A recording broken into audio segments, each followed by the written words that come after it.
Tapi permasalahannya kenapa, tanya diri kita, kenapa kita nggak mau praktikin? Kenapa nggak mau dijalanin? Ada masalah apa? Apakah hanya alasan sunnah? Atau misalnya mengatakan, keutamanya kecil kok. Padahal sebenarnya keutamanya sangat besar. Dan kita butuh itu. Bismillahirrahmanirrahim. Baik, seperti biasa kita akan lanjutkan di hari Jumat, baik offline ataupun online. Dan hari ini kita adakan offline, bedah buku Sahih At-Targhib Tarhib.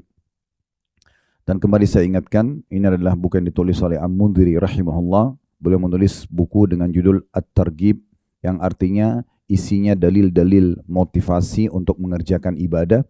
Dan ini cara yang terbaik kalau seorang muslim dan muslimah ingin rajin mengerjakan ibadah dan konsisten dalam menjaganya.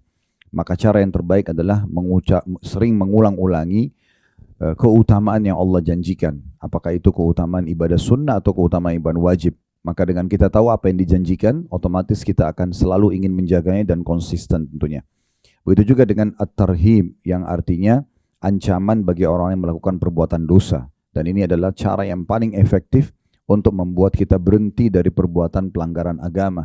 Karena kalau kita tahu ternyata perbuatan kita diancam dengan A dan B, maka kita akan hati-hati dan akhirnya tidak akan melakukan lagi perbuatan tersebut. Dan bagi orang yang sudah taubat, dia juga tidak akan kembali mengulangi perbuatan pelanggarannya. Kemudian hadis-hadis ini ditelusuri lagi oleh Syekh Albani rahimahullah. Dan beliau mengeluarkan hadis-hadis yang dianggap lemah. Dan akhirnya dikeluarkanlah hadis sahihnya saja.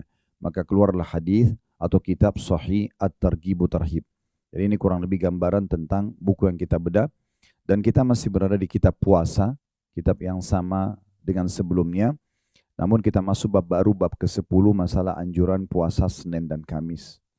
Tidak asing tentunya bahasa Senin dan Kamis. Mungkin kita juga sudah pernah melakukannya. Cuma yang perlu digarisbawahi, Bapak Ibu sekalian, bagaimana setiap orang di antara kita peduli sekali dengan ibadah yang Allah berikan kesempatan dia untuk melakukannya. Jadi ibadah apapun yang ada di depan mata dan Allah berikan kesempatan, ini berarti Allah sedang menginginkan kita melakukannya. Dan Allah memberikan peluang itu yang belum tentu peluang itu terulang lagi. Saya pernah jelaskan pada pertemuan yang lalu, kalau ibadah itu kapan luput dari kita sekali saja, berarti dia tidak bisa diperbaiki selamanya. Kalaupun ada peluangnya yang akan datang, maka peluang untuk yang akan datang. Contoh misalnya, tadi waktu pagi ada orang tidak sholat duha. Mungkin karena dia pikir itu adalah ibadah sunnah. Apakah dia berdosa? Jawabannya tidak. Apakah dia rugi? Iya. Kenapa dia rugi? Karena kalau misalnya dia mendengarkan pada pertemuan seperti ini, hadis Nabi SAW, dalam tubuh manusia ada 360 sendi, yang setiap orang harus bersedekah sebagai tanda syukur kepada Allah terhadap sendi-sendinya itu. Jadi kalau kita bayangkan satu sendi nilainya 1 juta misalnya, berarti dia harus keluarkan 360 juta rupiah setiap hari sebagai tanda syukur kepada Allah. Karena sendi-sendi mahal sekali. Kita tahu kalau ada orang retak sendinya, patah tulangnya, ini kan biayanya besar sekali. Kalau kita anggap 1 juta satu sendi, maka 360 juta dia harus sedekah setiap harinya.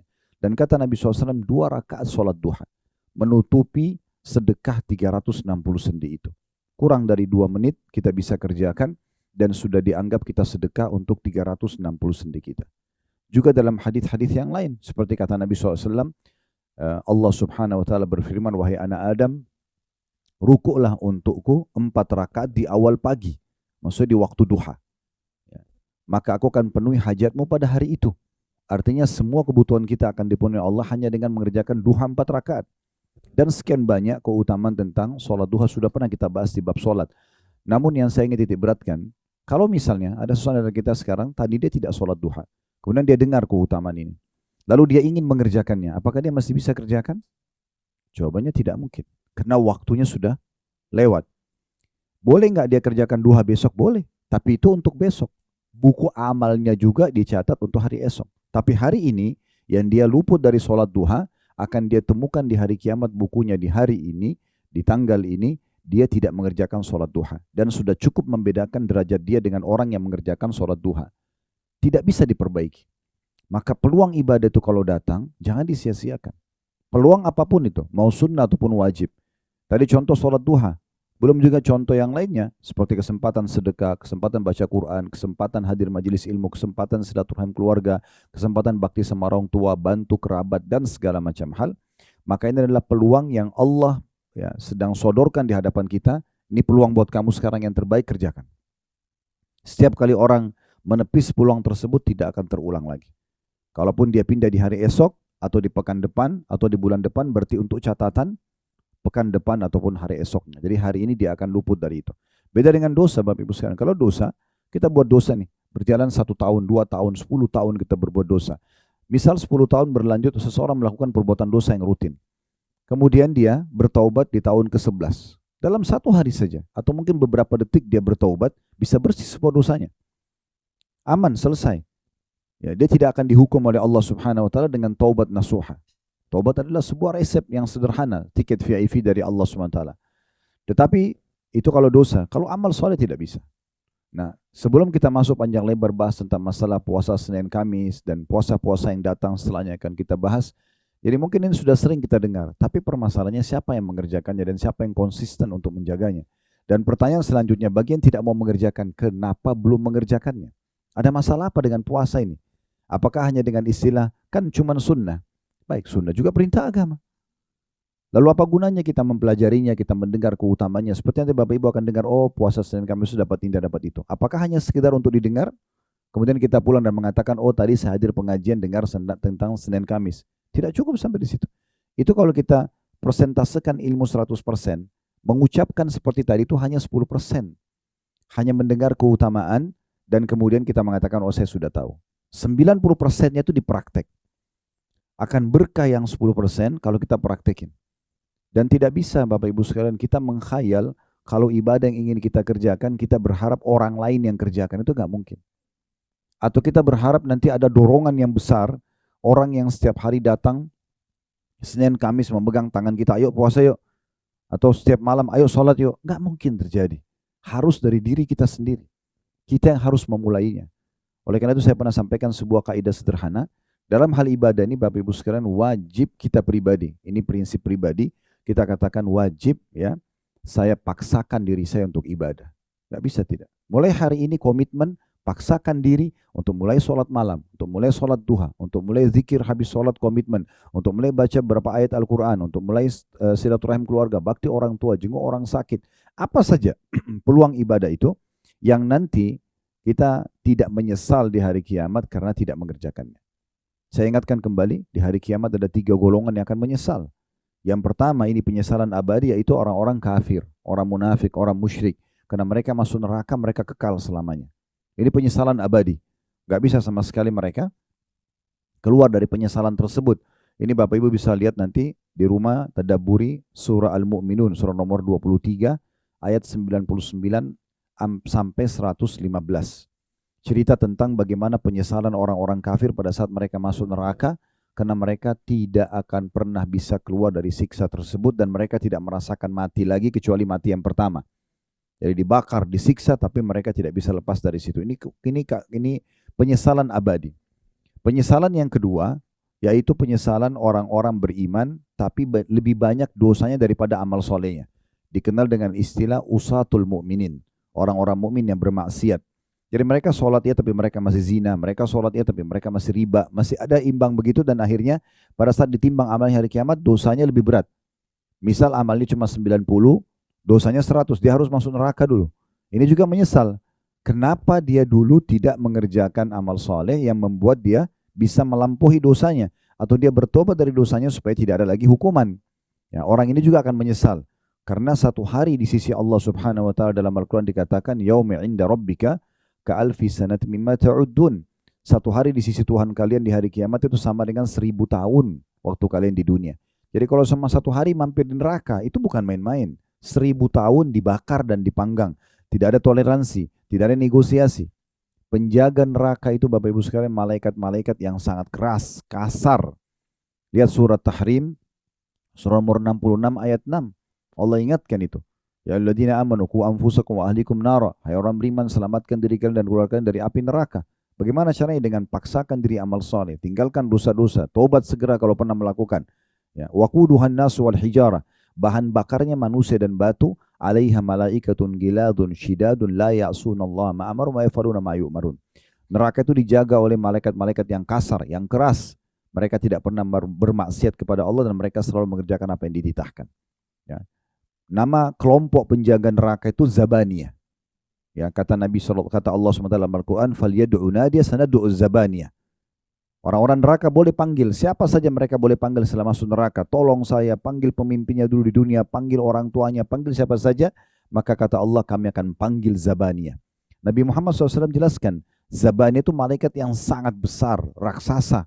Ya, sampai kalau seseorang menunggangi kuda dengan kecepatan tinggi, berjalan 100 tahun, belum bisa jalan dari awal pundak ke lehernya saja. Jadi saking besarnya malaikat Zabaniyah. Jadi bukan bodyguard yang mungkin cuma 2 meter tingginya, 3 meter tingginya. Ini malaikat raksasa yang besar yang memang kasar, keras, tidak ada toleransi. Itu semua kenapa? Karena kelalaian saja. Dan ini tidak boleh kita seperti ini terus-menerus. Harus ada masa di mana kita berubah. Ya, kita berubah menjadi orang yang lebih baik, orang yang lebih patuh. Cukup pelanggaran masa lalu, bagaimana kita perbaiki ke depan.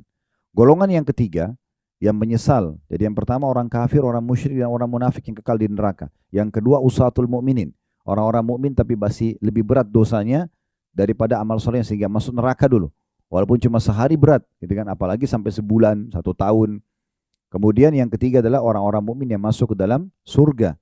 Ya, jadi walaupun kita masuk surga, kita nanti ada penyesalan. Kenapa penyesalannya? Karena ada peluang-peluang untuk mendapat derajat lebih tinggi, tapi kita tidak keraih di masa dunia. Saya nanti kita bilang pada saat lihat istana di atas sana lebih tinggi dari kita, oh dulu kalau saya rutin sholat duha saya dapat itu ya, kalau saya puasa Senin Kamis saya dapat itu ya, tapi karena sudah lewat, sudah terlanjur masuk ke akhirat, tidak bisa lagi diperbaiki. Kata Nabi SAW dalam hadis yang sahih, pernah beliau lewat di malam hari, di saat langit lagi sangat gelap dan bintang-bintang gemerlapan, lalu beliau mengatakan, apakah kalian lihat gemerlap bintang-bintang itu? Kata para sahabat, tentu ya Rasulullah. Jadi seperti kita bisa lihat bintang yang gemerlapan tapi jauh, kita tidak tahu seperti apa ukurannya bintang itu, ada apa di sana kita, tetapi saking terangnya sampai jutaan kilometer pun sampai ke kita cahayanya. Kata para sahabat, tentu ya Rasulullah, kami lihat. Kata Nabi SAW, demi zat yang jiwaku dalam genggaman, maksud demi Allah, seseorang di antara kalian nanti di surganya akan melihat istana-istana yang antara dia sama istana itu seperti bintang-bintang itu. Jaraknya jauh sekali. Ya. Dan dia tidak tahu ada apa di sana, fasilitas apa. Kata para sahabat, ya Rasulullah, apakah itu istana untuk para nabi-nabi? Kata Nabi SAW, bukan. Orang-orang soleh dari umatku. Yang sibuk dari bangun tidur sampai tidur lagi, ibadah ke ibadah yang lain. Tutup semua pintu dosa. Maka orang seperti itu derajatnya tinggi di surga. Dalam setiap hari kita sudah bisa bedakan antara kita sama teman kita atau siapapun pasangan hidup kita tentang derajat kita di surga. Kalau orang misalnya bang A sama B, si A mulai dari subuh, mulai dari sholat malam dia sudah sholat tahajud. Anggap si B tidak sholat tahajud karena dianggap sunnah. Sudah beda derajat itu. Sholat subuh, misalnya 2 orang laki-laki, yang satu ke masjid, satu sholat di rumah, udah beda. Yang satu sholat duha 2 rakaat, yang satu mungkin sholat duha 4 rakaat. Yang satu sholat 5 waktunya semua di masjid, yang satu tidak. Yang satu sedekah hari itu, yang satu tidak sedekah. Yang satu hari itu bakti orang tua, yang satu tidak. Sehari saja itu sudah sangat jauh jarak kita dengan orang-orang yang soleh. Maka harus kita menentukan Bapak Ibu sekalian. Jadi membahas tentang masalah hadis-hadis seperti ini mungkin mudah untuk kita baca. Tapi permasalahannya kenapa, tanya diri kita, kenapa kita nggak mau praktikin? Kenapa nggak mau dijalanin? Ada masalah apa? Apakah hanya alasan sunnah? Atau misalnya mengatakan, keutamanya kecil kok. Padahal sebenarnya keutamanya sangat besar. Dan kita butuh itu. Ingat hadis Nabi SAW, awal amal dihisab hari kiamat adalah sholat. Kalau dia baik, beruntunglah orang itu. Dan kalau dia kurang, maka rugilah dia. Dalam riwayat lain, akan menolong amal lain kalau dia sempurna sholat itu dan akan mengganggu amal lain kalau dia buruk. Itu di bab sholat pernah kita jelaskan. Lalu kata Nabi SAW, Allah berfirman kepada para malaikat, coba cek kalau seorang hamba ditimbang sholat wajibnya kurang, cek amal sunnahnya, sholat sunnahnya. Kalau ditemukan, kata Allah SWT, sempurnakan sholat wajib yang kurang itu, kurang khusyuk, lupa wudu, atau apa saja, sempurnakan dengan sholat sunnahnya. Maka kata Nabi SAW, dengan begitu berarti terbantukan sholat wajibnya dengan sholat sunnahnya. Dan itu berlaku pada ibadah-ibadah yang lain. Zakat dibantu kalau kurang kita hitungnya dengan sedekah. Puasa Ramadan dibantu dengan puasa-puasa sunnah. Ya, kan? haji dibantu dengan umroh. Itu fungsi daripada amal sunnah.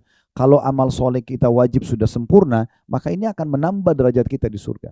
Dan ingat sekali lagi saya ulangi Bapak Ibu sekalian, penentuan derajat di surga ya ini hanya akan terjadi di dunia. Tidak bisa lagi di akhirat, nggak bisa. Kalau di akhirat kita bisa milih, ya Allah saya mau derajat itu. Apa yang harus saya lakukan di akhirat, dikasih kesempatan ibadah, nggak ada masalah. Masalahnya tidak seperti itu. Di sini saja di dunia.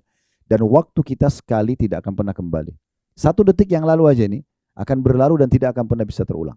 Tidak bisa kita minta kembali lagi 1 detik. Misalnya untuk kita istighfar atau kita berzikir atau kita sedekah, nggak bisa. Maka harus maksimalkan. Dan setiap orang di antara kita harus menyadari tentang pentingnya poin yang baru kami sampaikan tadi. Saya pernah menyusun sebuah ceramah Bapak Ibu sekalian, judulnya inilah hari emasmu, untuk memberikan kesadaran buat diri saya dulu sebagai pemateri dan juga buat jemaah yang mendengarkan. Alhamdulillah sudah diangkat juga di medsos kami. Yang saya sedang bahas adalah hari ini. Hari ini sekarang kita hidup, inilah hari emas kita. Karena ini hari di mana kita masih hidup. Allahu a'lam besok kita tidak tahu. Dan hari ini adalah hari yang sudah bisa kita jadikan penutup daripada umur kita yang sebenarnya. Maksudnya, kalau seseorang kita misalnya umurnya 50 tahun atau 40 tahun, dengan hari ini, maka berarti inilah umur dia yang sebenarnya sudah dia lalui. 40 tahun itu atau 50 tahun itu. Ini ke depannya dia tidak tahu, apakah sisa sehari, apakah sisa 2 hari. Kalau dia masih dikasih umur yang sama, 40 tahun juga ke depan, itu luar biasa. Tapi kan belum tentu. Berarti hari ini adalah hari emas kita di mana kita harus maksimalkan. Kalau lalu-lalu kita selalu beramal soleh, sekarang tambah lagi hari ini supaya derajat kita tinggi di surga. Kalau lalu-lalu kita buat dosa, ini kesempatan kita minta maaf.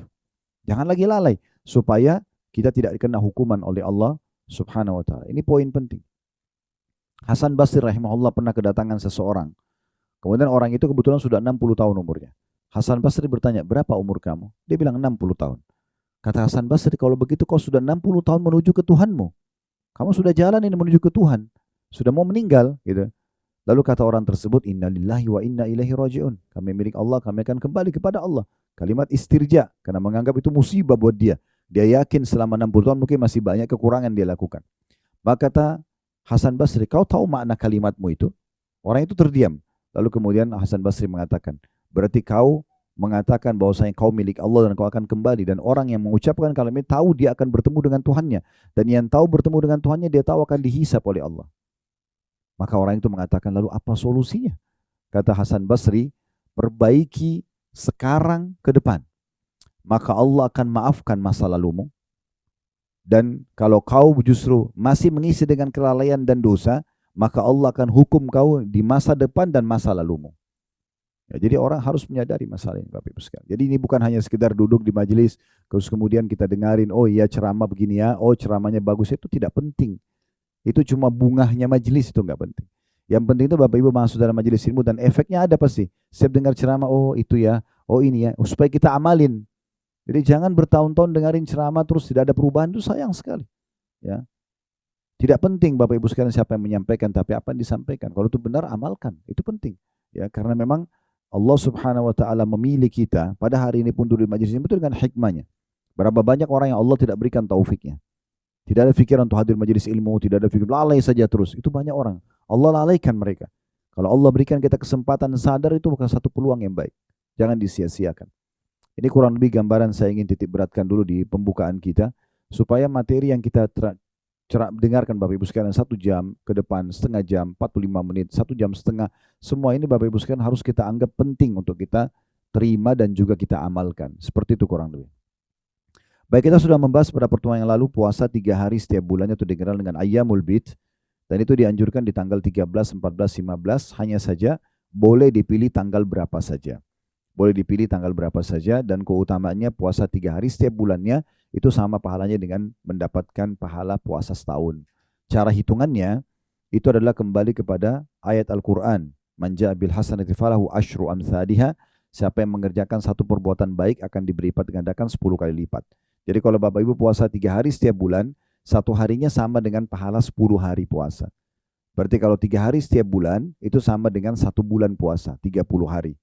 Kalau setiap bulan kita puasa begitu, 1 bulan ini puasa Ayyamul Bid bersama dengan pahala 1 bulan puasa, karena 30 hari pahalanya, walaupun cuma 3 hari puasa.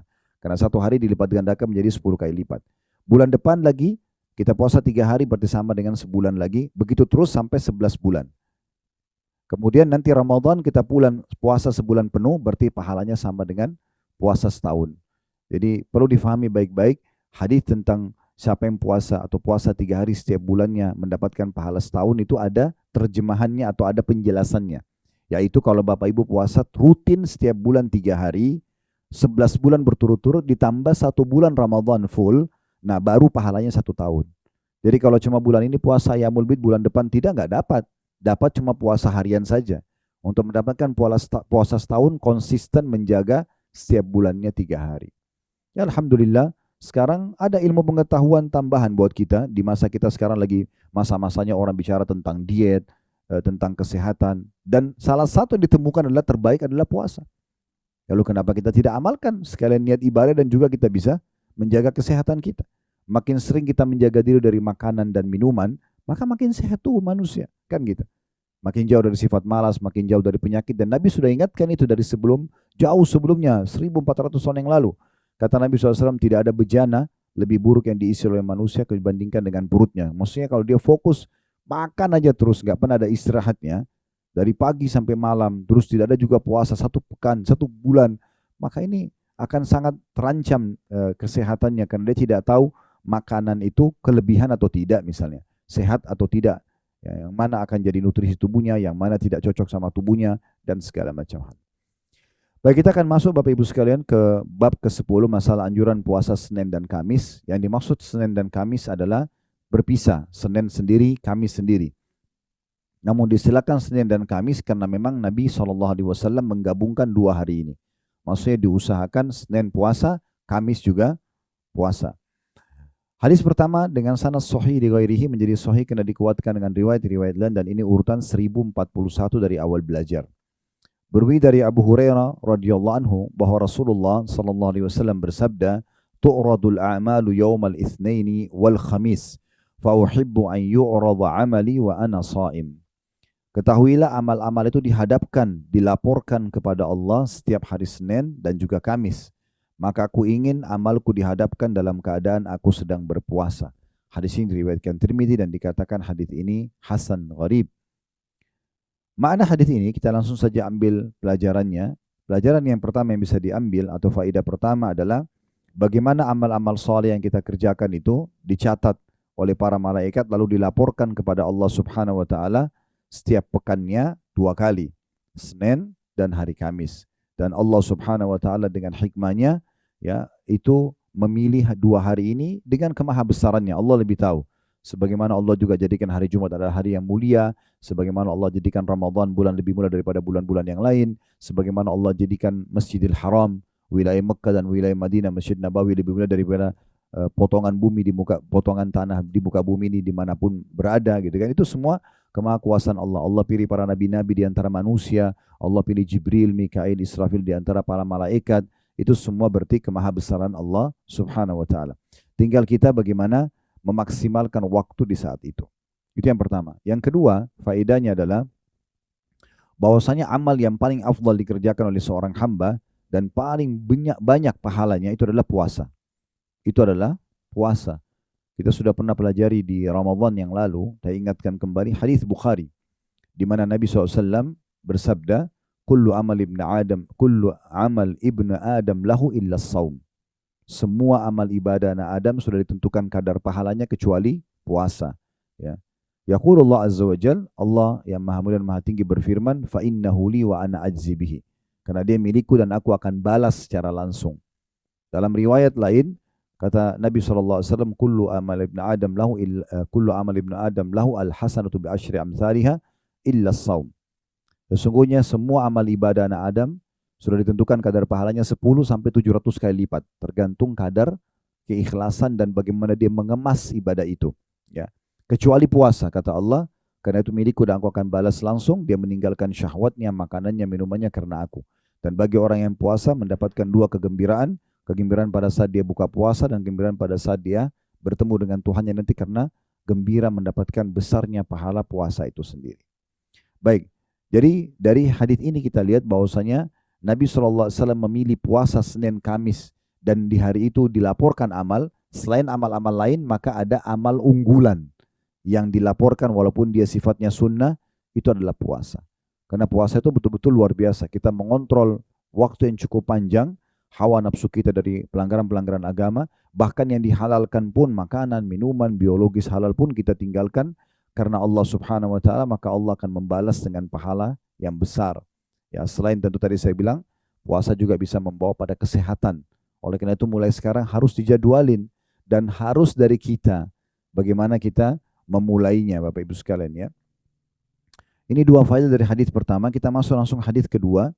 Dan hadis kedua ada 2A dan ada juga 2B sampai 2C.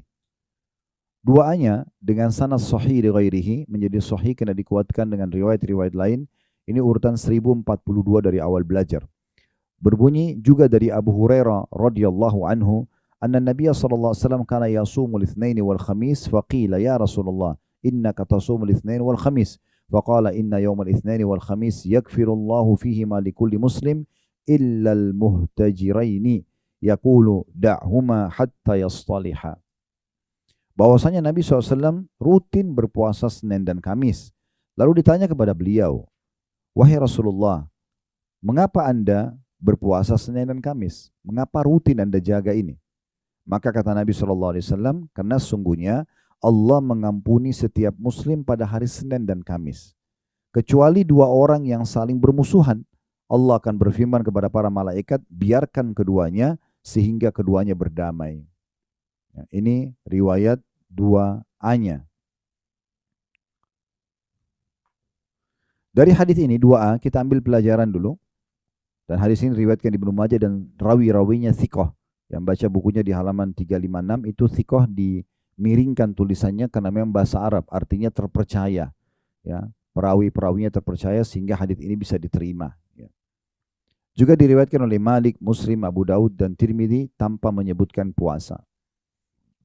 Faedah dari hadis yang pertama adalah bagaimana Nabi SAW menjadi suri tauladan yang baik karena beliau mencontohkan apapun yang beliau ucapkan. Jadi Nabi SAW mengucapkan juga mempraktikkan. Ya. Jadi Nabi SAW langsung mencontohkan tentang puasa Senin dan Kamis. Ya, bisa kita jadikan alasan juga karena Nabi SAW sangat mencintai puasa Senin dan Kamis dan saya mengerjakan juga selain daripada amal yang paling baik dilaporkan karena sedang dilaporkan amal di Senin dan Kamis. Ini yang pertama. Yang kedua faedahnya, bolehnya seseorang bertanya kalau dia kenal seseorang yang lain yang sedang mengerjakan ibadah. Boleh dia tanyakan, kenapa Anda baca Quran? Kenapa Anda zikir? Kenapa Anda tutup aurat? Kenapa Anda begini dan begitu? Kalau itu amal soleh. Tujuannya untuk menjadi motivasi buat kita. Itu boleh. Ya, itu boleh. Tapi jangan memuji amal ibadah orang lain. Itu tidak boleh. Jadi nggak boleh kita bilang, oh kamu soleha banget ya, kamu soleh banget nih, kamu puasa, kamu nggak boleh kita puji ibadah orang. Itu dilarang. Karena pernah ada satu sahabat, dia sholatnya khusyuk sekali, dan kebetulan jauh dari Nabi SAW, di pinggiran masjid. Kemudian ada sahabat di depan Nabi mengatakan, ya Rasulullah, sholatnya orang ini indah sekali, saya suka dia karena Allah.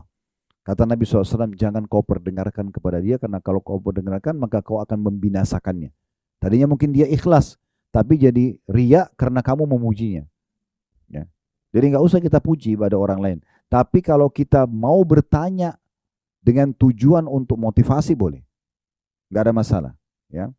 Ada dua orang tabi'in, Abdullah bin Mubarak dan Fudail bin Iyad, rahimahumullah. Ini pernah saya sampaikan beberapa tahun lalu kisahnya, tapi saya ingatkan kembali. Dua orang ini generasi tabi'in terkenal ulamanya tabi'in. Mereka sangat soleh, dua orang ini. Dan mereka saling mencintai karena Allah. Nah, salah satu yang mereka kerjakan berdua ini, mereka sepakat sholat subuh di satu masjid. Dan mereka nanti duhur, asar, maghrib bisa masjid. Nanti isya mereka ketemu lagi di satu masjid, sudah janjian. Tujuannya, nanti di sholat duhur, sholat asar, sholat maghrib ini, si Abdullah bin Mubarak dan Fudail bin Iyad di beda masjid, mereka cari habis salam, habis zikir, habis sholat ba'diyah, siapa kira-kira orang di masjid yang masih tinggal. Dan kemudian apa yang sedang dikerjakan. Misalnya di pojok sana ada orang lama sekali berdoa. Dia tunggu selesai, ditanya sama dia, apa yang motivasi kamu mau berdoa? Nah, gitu. Ada orang di sana baca Quran, dia datang, kenapa kau mau baca Quran? Begitu aja kerjaan itu tiap hari. Tapi ini tidak mengambil waktu lama, hanya selepas sholat saja. Beberapa waktu habis itu aktivitas umumnya. Nanti isya mereka ketemu, lalu mereka berbagi pengalaman. Lalu mereka, tadi saya ketemu orang begini loh, tadi saya ketemu orang begitu, hanya untuk menambah keimanan mereka saja, hanya untuk memotivasi diri mereka agar rajin beribadah. Dan ini satu hal yang positif yang bisa kita kerjakan ya. Kalau kita mau bertanya dengan tujuan memang untuk menjadi motivasi buat diri kita. Dan ini Abdullah bin Mubarak mengatakan, saya pernah satu waktu menuju ke Mekah, kemudian berpisah dengan Fudail bin Iyad. Karena mereka selalu saling menceritakan pengalaman spiritualnya, ini kira-kira ada orang lebih baik nih ibadahnya. Maka Abdullah bin Mubarak pernah pergi ke Mekah dan dia cerita tentang pengalaman dia. Dia katakan, waktu itu saya masuk ke Masjid Haram mau tawaf, mau umrah, kemudian Imam Haram lagi mengumpulkan masyarakat Mekah untuk mengerjakan sholat istisqa. Karena waktu itu lagi musim kemarau peceklik. Sampai sumur Zam-Zam pun dalam sejarah dikatakan pertama kali terjadi ya dari masa Nabi SAW itu kering pada masa itu. Maka mereka sholat istisqa minta turun hujan. Kata Abdullah bin Mubarak, saya ikut sholat, saya ikut juga berdoa, tapi tidak ada tanda-tanda doa kami diterima karena ya tetap aja terik matahari. Sampai mata saya menuju ke salah satu pintu Masjid Haram, lalu saya temukan di situ ada satu orang berkulit hitam masuk, kemudian dia cari salah satu sudut Ka'bah yang tidak banyak orang berkumpul, karena di masa itu belum sebanyak sekarang umat Islam. Jadi ada sudut Ka'bah yang tidak ada orang. Orang itu sholat 2 rakaat, dan kata Abdullah bin Mubarak, jangan tanyakan bagaimana indahnya sholat orang tersebut. Dari takbiratul ihram, ruku, i'tidal, sujud, semuanya dengan tumaknina, semuanya dengan kekhusyuan. Ya, tumaknina itu tenang. Maka selepas salam orang itu cuma angkat tangan ke langit dan mengatakan, aqsamtu bika rabbi an tunazzil alaihim matara. Aku bersumpah atas namamu ya Allah, turunkan hujan buat mereka itu. Jadi orang kulit hitam ini yang menyendiri, dia yang berdoa begitu.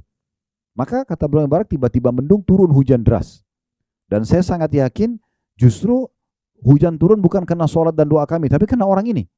Karena dia selalu cari siapa yang lebih soleh dari dia, maka dia ikutin orang itu. Dia bilang, saya ikutin lorong demi lorong Mekah dilewatin orang ini sampai dia tiba di satu pemukiman, di tengah-tengah pemukiman masyarakat Mekah. Ada satu rumah besar, di depannya ada satu orang berkulit hitam juga badannya besar, menunggu depan pintu. Lalu kemudian saya pun, orang itu masuk, lalu kemudian saya salam pada orang yang di depan pintu, lalu saya tanya, mohon maaf saya mau tanya, ini rumah siapa? Yang depan pintu bilang, ini rumah saya. Lalu Abdullah bin Mubarak tanya, itu tadi yang baru masuk siapa? Maka orang tuan rumahnya ini mengatakan, itu adalah salah satu budak saya. Ya, jadi budak itu di masa itu ada perbudakan, bisa diperjualbelikan ya.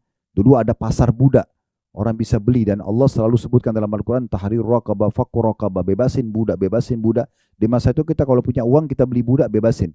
Kita bilang kau bebas karena Allah, itu ada pahala sendiri. Seperti Bilal dibebaskan oleh Abu Bakar, maka semua ibadah Bilal dipanen pahalanya oleh Abu Bakar karena dia yang bebasin, itu contohnya. Maka Abdul Mubarak tanpa penasaran, dia bilang, itu budak Anda? Dia bilang, ya. Saya ingin tanya lagi, boleh nggak? Boleh. Bagaimana ibadahnya orang ini? Maka kata majikannya, jangan Anda tanyakan ibadahnya orang ini. Luar biasa. Orang ini kalau pagi sampai menjelang malam kasih hak saya sebagai majikannya. Gak pernah berkeluh kesah, dia kerja maksimal. Pokoknya dia pegawai terbaik. Malam hari gak pernah ketinggalan sholat malam. Selalu memberikan hak Tuhannya, gitu kan? Dan yang luar biasa kata majikannya, saya kalau memberikan gaji dia 2 dirham, ya kalau kita ibaratkan 1 dirham itu mungkin 10.000 rupiah misalnya, itu cuma 20.000 rupiah.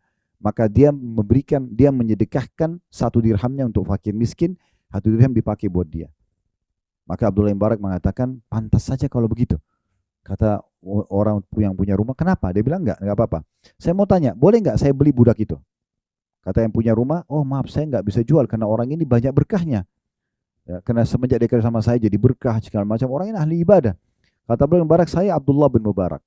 Masa dulu orang tidak ada foto, orang tidak tahu fotonya ulama itu seperti siapa gitu ya. Sekarang kan Imam Haram kita bisa tahu mukanya, ulama siapa kita bisa tahu mukanya karena ada media kayak kita sekarang di masjid. Zaman dulu tidak ada.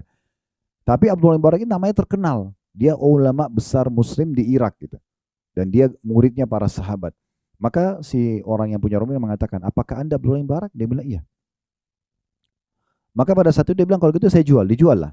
Tujuannya Abdullah bin Mubarak ini membawa budak hitam ini menuju ke Irak supaya dilihatkan temannya, ini loh, ada orang cuma angkat tangan turun hujan. Ibadahmu sama saya nggak ada apa-apanya nih.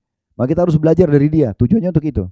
Tapi di tengah jalan si budak ini bilang sama Abdullah bin Mubarak, wahai tuan, Anda mau kemana? Kita mau kemana? Maka di saat itu Abdullah bin Mubarak mengatakan, jangan, mulai hari ini jangan kau panggil saya tuan karena kau tuan saya. Orang itu kaget, kok bisa Anda bilang begitu? Abdullah bin Mubarak bilang, saya tadi menyaksikan waktu lagi sholat istisqa di Masjid Haram, Kami berdoa, kami sholat, tidak ada tanda-tanda diterima doa kami. Tapi begitu kamu masuk, saya lihat kamu sholat dan kamu akhirnya berdoa dan turun hujan. Saya yakin hujan itu turun karena kamu. Karena itu saya membeli kamu. Maka akhirnya budak ini mengatakan, kalau gitu Tuhan, karena Anda sudah melihat itu, izinkan saya sholat 2 rakaat. Kata Ibnu Mubarak, silahkan. Dan Abdullah bin Mubarak bilang dia sholat di hadap kiblat, orang ini sholat persis indahnya seperti waktu sholat awal tadi. Dari takbiratul ihram, ruku, i'tidal, sujud, semuanya dengan ketenangan.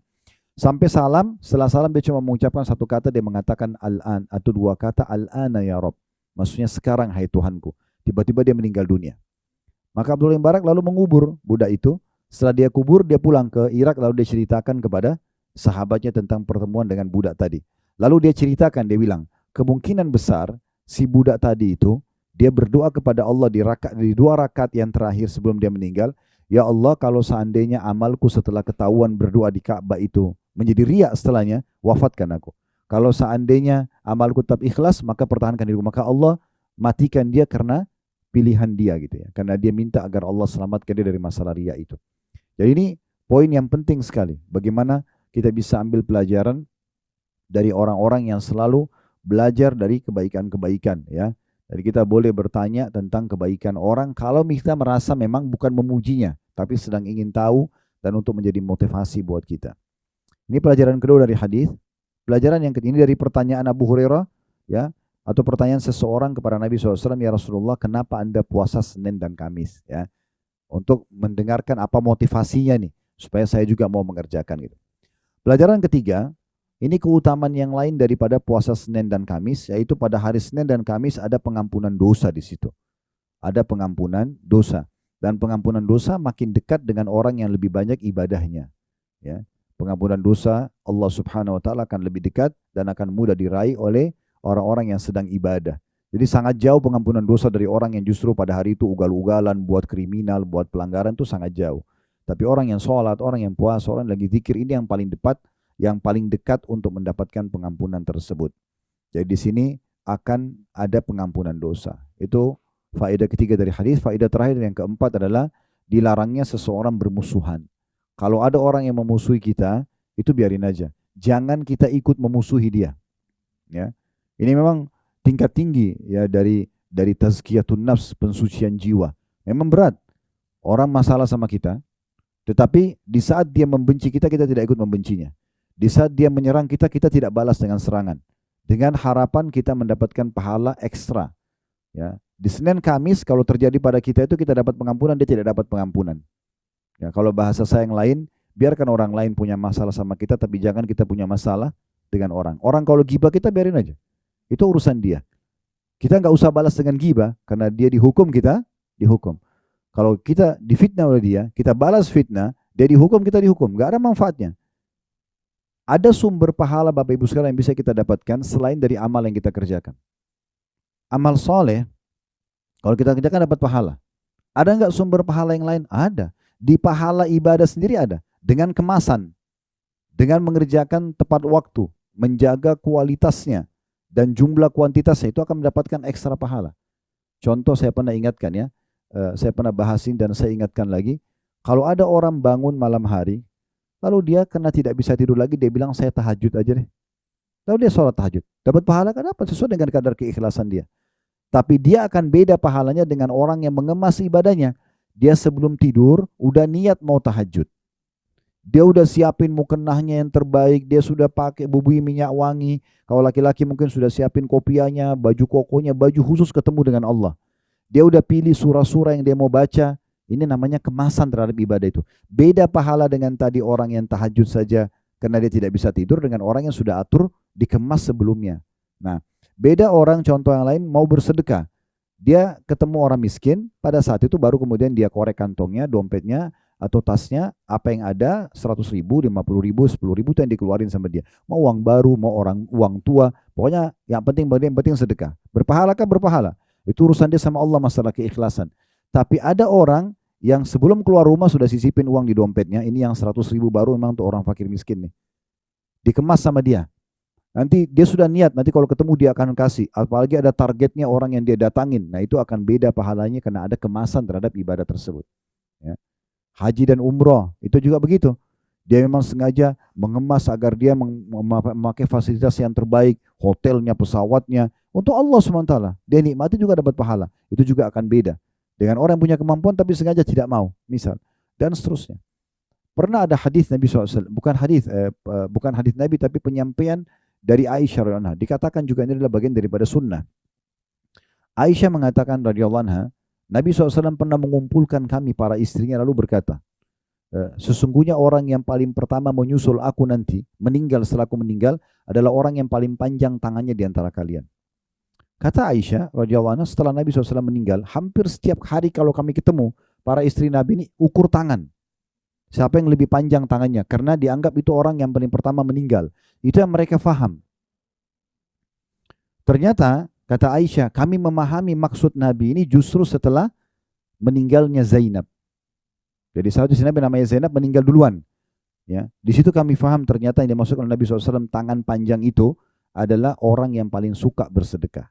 Semua istri Nabi suka sedekah. Tapi Zainab ini berbeda. Aisyah menggambarkan. Kalau Zainab ini, kalau misalnya dia mau menyumbangkan baju perang untuk para mujahidin, dia bukan beli di pasar yang sudah jadi lalu dikasih, tapi dia buat sendiri. Dia kalau mau memberikan orang buka puasa, dia bukan beli langsung makanan jadi, dia buat dengan tangannya sendiri. Nah ini namanya kemasan ibadah itu ada nilainya. Beda, karena ada pengorbanan ekstra, akan ada juga pertambahan pahala di situ. Nah seperti itu memahaminya. Jadi kita kembali ke tadi, ini ada larangan untuk bermusuhan, dan usahakan Bapak Ibu sekalian kita akan selalu tenang ya dalam menghadapi setiap permasalahan. Toh ujian itu akan datang. Tidak ada orang di muka bumi ini hidup 100% semua orang suka sama dia, enggak ada. Ada saja orang yang tidak suka ya. Maka jangan terganggu dengan yang tidak suka. Yang suka selesai, yang tidak suka udah tinggalin aja. Enggak usah habisin energi kita untuk itu. Apalagi balas kejahatan mereka dengan kejahatan itu enggak penting. Ya itu enggak penting. Jadi enggak usah balas keburukan tersebut. Dan ini dicontohkan oleh Nabi SAW. Waktu pembebasan kota Mekah Bapak Ibu sekalian, Nabi SAW membawa 10.000 pasukan. Dan Mekah takluk tanpa perlawanan pada saat itu. Dalam hukum perang, itu kalau satu kekuatan militer udah masuk ke satu lokasi dan menguasainya, maka semua wilayah itu dari kekuasaannya. Dia bisa hukum mati siapa saja yang dia mau, dia bisa terapin apa saja yang dia mau gitu kan. Nabi SAW 13 tahun dihina di Mekah, dicaci maki, diusir dari kampung halamannya, dituduh penyihir, penyamun, segala macam. Waktu Nabi SAW berhasil menang, beliau kumpulkan tokoh-tokoh Quraisy, lalu beliau mengatakan sambil memegang kedua dinding pintunya Ka'bah, kira-kira apa yang akan saya lakukan pada kalian? Mereka sudah tahu nih, ini panglima perang, masuk dengan pasukannya berarti bisa berbuat apa saja. Maka tokoh-tokoh Quraisy mengatakan, engkau adalah kerabat terbaik kami, hai Muhammad, engkau adalah orang yang paling baik akhlaknya yang kami kenal, maka berbuat baiklah pada kami. Maka kata Nabi SAW, hari ini aku akan ucapkan seperti yang diucapkan saudaraku Yusuf, la tathriba alikumul yaum. Waktu saudara-saudara Yusuf yang dulu menaruh Yusuf alaihissalam dalam sumur, kemudian sampai Nabi Yusuf terbengkalai dalam kisah Yusuf yang sangat masyhur, waktu ketemu setelah Nabi Yusuf jadi penguasa di Mesir, maka mereka akhirnya tahu kalau mereka salah, mereka takut Yusuf menghukum karena Yusuf sudah menjadi orang yang tinggi jabatannya. Maka kata Yusuf alaihissalam, tidak ada kebencian untuk kalian hari ini. Jadi enggak ada. Allah sudah maafkan semuanya. Ya memang itu butuh kebesaran jiwa untuk bisa sampai pada level itu. Tapi dipastikan Bapak Ibu sekalian, insya Allah orang yang selamat dari stroke, dari penyakit-penyakit yang kronis itu justru orang yang seperti ini. Hidupnya simple. Bergaullah, lanjutkan hubungan dengan orang yang suka sama kita. Yang tidak suka enggak usah. Ya, sudah selesai, simple. Dan jangan balas keburukan orang dengan keburukan juga. Ya gitu. Selesai. Itu sederhananya. Ya. Ini hadis atau ini pelajaran keempat dari hadis yang bisa kita ambil. 2B-nya dengan sanad sahih dan lafaz ini dimiliki oleh Imam Muslim. Rasulullah SAW bersabda, "Tu'radul a'malu fi kulli yaumi itsnaini wa khamis. Fayagfirullahu azza wa jalla fi dzalikal yaumi likulli imri'in la yusyriku billahi syai'a illa imra'an kana bainahu wa baina akhihi syahna fayaqul urku hadaini hatta yastaliha." Amal-amal dihadapkan kepada Allah setiap hari Senin dan Kamis. Maka pada hari itu Allah Azza wa Jalla atau Allah Subhanahu wa taala mengampuni setiap orang yang tidak menyekutukan Allah dengan sesuatu, kecuali seorang yang terdapat permusuhan antara dirinya dengan saudaranya sama muslim. Allah berfirman, biarkan keduanya sampai keduanya berdamai. Riwayat ini mirip dengan tadi, cuma ada tambahan faidah. Ya. Kalau yang tadi amal dilaporkan sudah kita sebutkan di hadis yang pertama. Kemudian di hadis yang kedua A tadi sudah disebutkan tentang Allah akan mengampuni dosa-dosa. Ya. Kemudian juga kecuali orang yang bermusuhan. Ini sudah kita jelaskan faedahnya. Sekarang tambahnya adalah potongan sabda Nabi SAW, la yushrik billahi syai'a. Termasuk orang yang diampuni adalah orang yang tidak berbuat syirik kepada Allah. Apa itu syirik? Menyekutukan, mempartnerkan Allah dengan makhluknya. Kapan ini Bapak Ibu lakukan, maka pengampunan akan gugur. Ya, akan gugur. Mungkin contoh-contohnya jelas kalau kita kembali kepada orang-orang kafir Quraisy dulu. Mereka itu Bapak Ibu sekalian, Abu Lahab, Abu Jahal, ya, Umayyah bin Khalaf, tokoh-tokoh Quraisy yang terkenal. Mereka itu tahu kalau Ka'bah ini rumahnya Allah. Mereka juga haji. Ya, mereka juga bersedekah, mereka juga silaturahim. Banyak yang mereka kerjakan dari kebaikan-kebaikan dari ajaran Nabi Ibrahim alaihissalam. Cuma sayangnya mereka berbuat kesyirikan.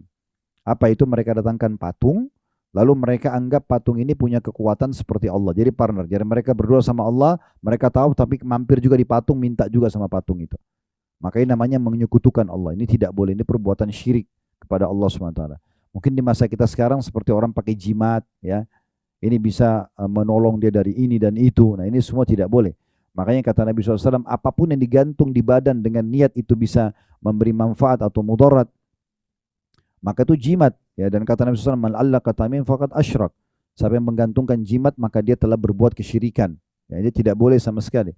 Ya. Dan di sini tidak disebutkan apakah syirik besar atau syirik kecil. Berarti hati-hati juga dengan riya. Ya. Pamer ibadah itu, ya. Kemudian memperindah karena mau dipuji. Kalau ini ada, kemungkinan pengampunan dosa Senin Kamis tidak didapatkan. Ya. Oleh karena itu kita harus betul-betul mengontrol setiap ibadah kita. Semua orang di antara kita Bapak Ibu sekalian pasti akan dibisikkan oleh syaitan untuk riya. Karena riya itu adalah senjata pamungkasnya syaitan. Ya.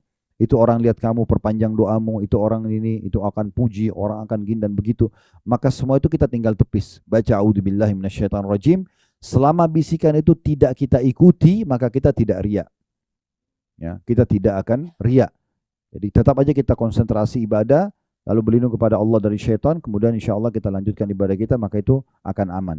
Nah ini tambahannya, ini faedah tambahan. Kalau tadi ada 4 faedah di hadis 2A-nya, di 2B-nya ada tambahan faedah yang kelima, yaitu dengan orang tidak berbuat kesyirikan kepada Allah Subhanahu wa taala.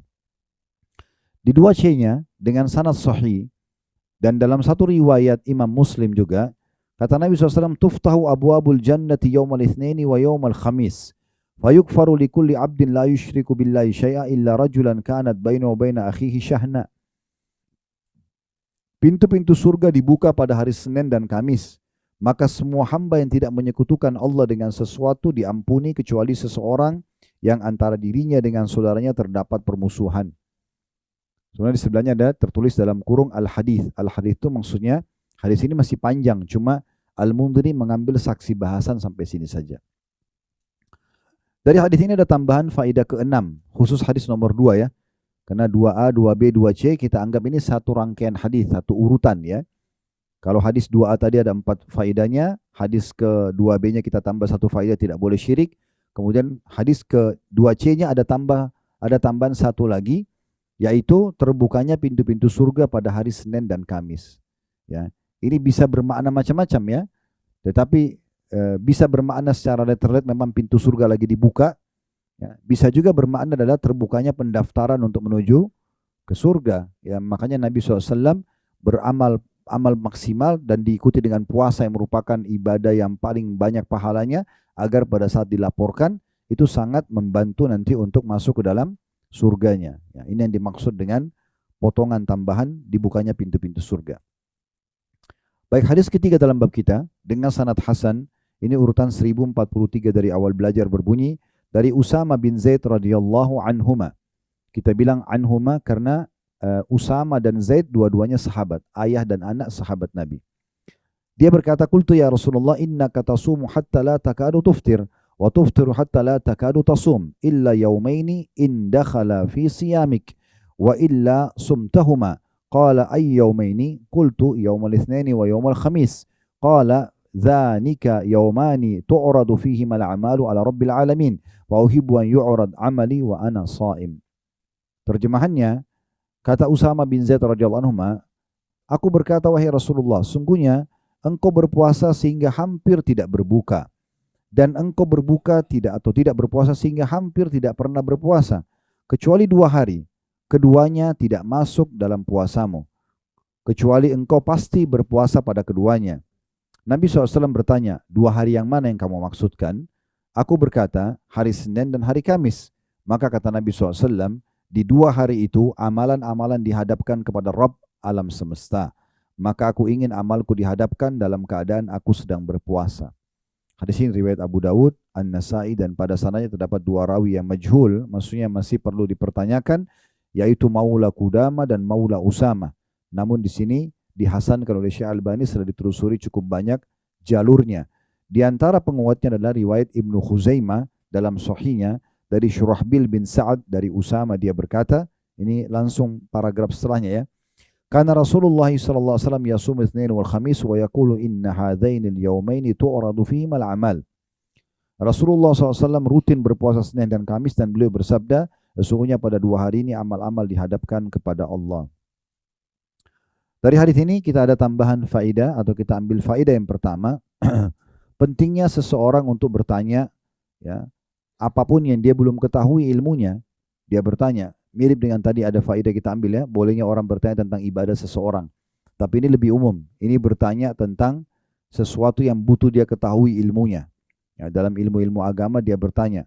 Dan bertanya ini, ya, malu itu sebenarnya dalam segala hal baik kecuali dalam majelis ilmu. Boleh orang bertanya dengan adab dan tata krama yang baik, ya, bukan karena ingin menguji pematerinya, bukan karena ingin pamer sama teman-temannya, tapi memang dia butuh ilmu. Maka boleh dia bertanya. Diambil dari potongan perkataan Usama bin Zaid, aku berkata ya Rasulullah, Anda berpuasa sampai aku kira tidak lagi batal puasanya atau tidak pernah ada hari tidak puasa, dan Anda juga berbuka sampai aku pikir Anda juga tidak akan puasa, kecuali 2 hari ini, Senin Kamis. Maksudnya dalam sepanjang sebulan itu, Anda bisa saja puasa, bisa tidak, kecuali Senin Kamis, pasti Anda puasa.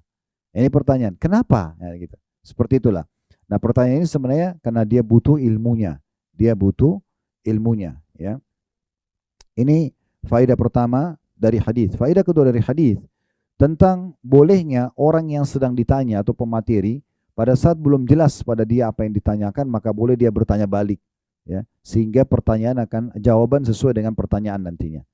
Jadi sini Nabi SAW tanya, 2 hari yang mana yang kau maksudkan? Barulah Usama mengatakan Senin dan Kamis, ya, untuk memastikan. Sebenarnya Nabi SAW sudah tahu yang dimaksudkan Senin Kamis, tapi Nabi ingin memastikan orang ini sedang bertanya apa sih yang dimaksudkan. 2 hari yang mana kau maksudkan? Kata orang ini, Usama bin Zaid radhiyallahu anhuma, puasa Senin dan Kamis. Ya. Sisanya sama dengan tadi, Bapak Ibu sekalian, yaitu karena amal-amal sedang dilaporkan kepada Allah Subhanahu wa Ta'ala, dan Nabi SAW ingin pada saat dilaporkan beliau punya satu ibadah unggulan yang paling besar pahalanya, yaitu berpuasa.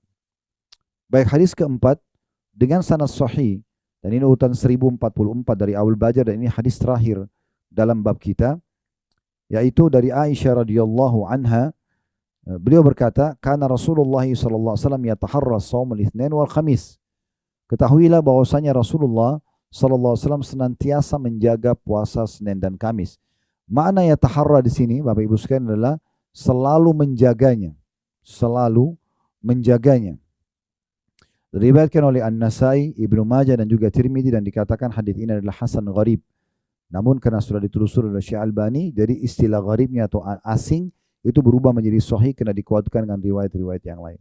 Dari hadis ini hanya bisa kita tambahkan satu faedah saja, yaitu bagaimana Nabi SAW konsisten menjaga semua ibadah yang sudah beliau lakukan, yaitu puasa di sini Senin dan Kamis.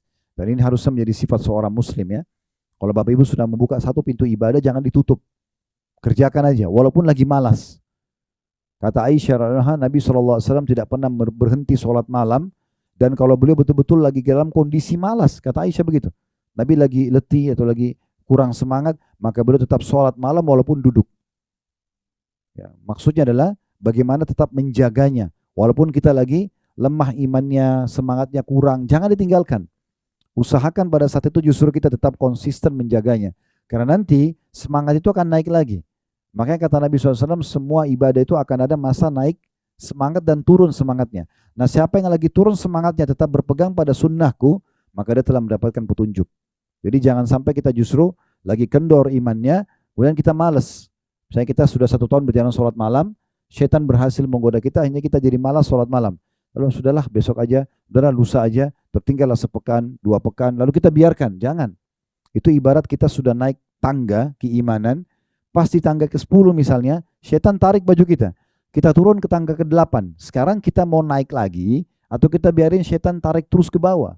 Nah itu poinnya. Jadi kalau kita terus biarkan saja lalai, udahlah nanti aja, udahlah nggak apa-apa, nanti akhirnya setan terus menarik kita tuh. Dan perlu digarisbawahi poin penting.